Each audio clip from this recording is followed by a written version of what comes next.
Okay, we're going to move on to arc length. One of the most common misconceptions in this unit is arc length and arc measure are the same thing. We've already talked about arc measure. An arc's measure is equal to the central angle that intercepts that arc. An arc is also twice the measure of the inscribed angle that intercepts that arc. We always talk about those as being in sort of degrees. Well, arc length is actually a distance. So we talk about it actually being a distance, and a distance doesn't have a degree measure. So let me start off with two concentric circles here. So I have two circles drawn around the same point. What you will notice here is they have the same central angle. So I'll highlight this angle here, this central angle. They have the same central angle, which means they have the same arc measure. So the measure of arc A is equal to the measure of arc B. Now, it is really plain to see, though, that arc A is much smaller than arc B in length. So the length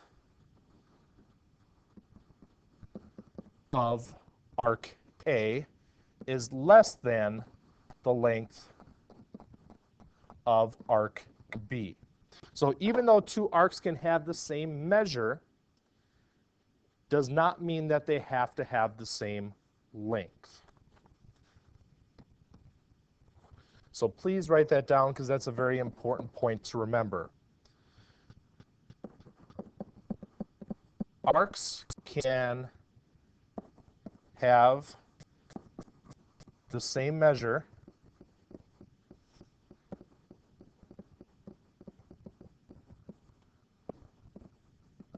while having different lengths.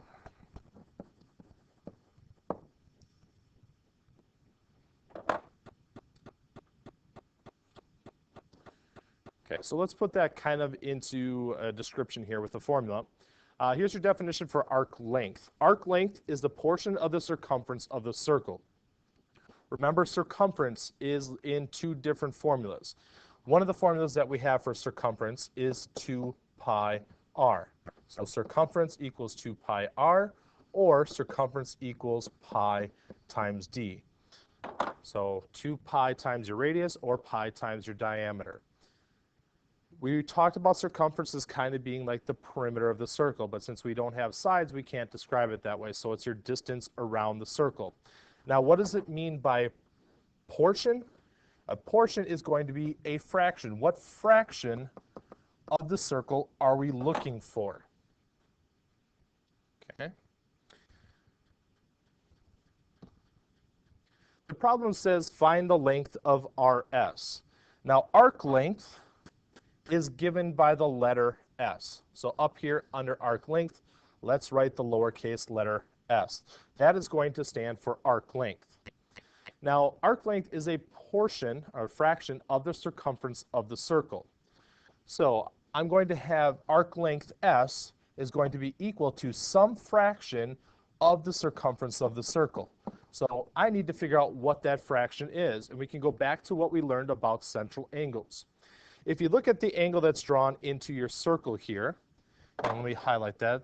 This is angle R, and let's call it CS, since it's a central angle, RCS. It has this little symbol in here we call theta. Theta is often used to describe or used as the variable for an angle.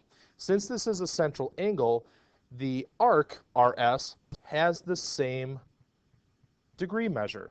So if RCS is 90 degrees, arc RS is a 90-degree arc.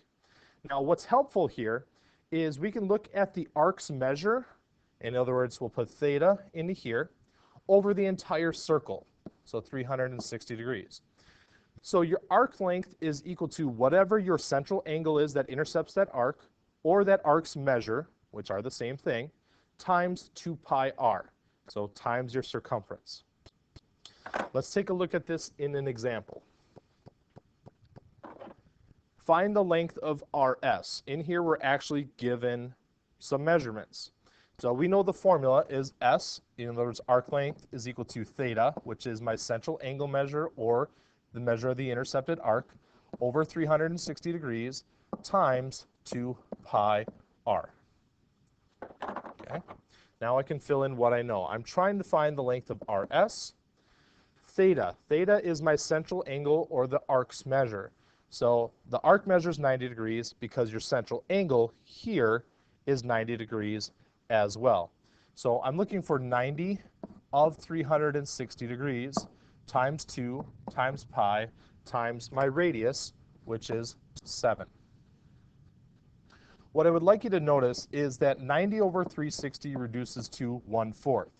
So what I'm saying is I'm looking for 1/4 of the entire circumference, because 90 is 1/4 of your circle. Okay, so I'm using the central angle to kind of find the ratio of the circumference that I'm looking for. Now I'm going to bring down the 2, so times 2 times pi times 7.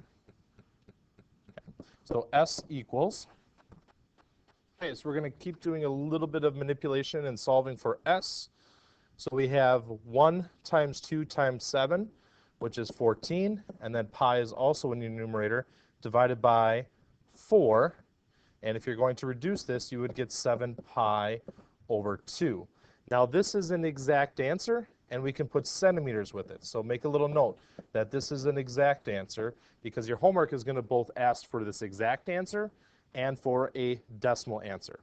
To convert this to a decimal, you just simply put it into your calculator, 7 times pi divided by 2, and you're going to find you're going to get the number 10.9956 after you round, and of course that's rounded to 4 decimal places.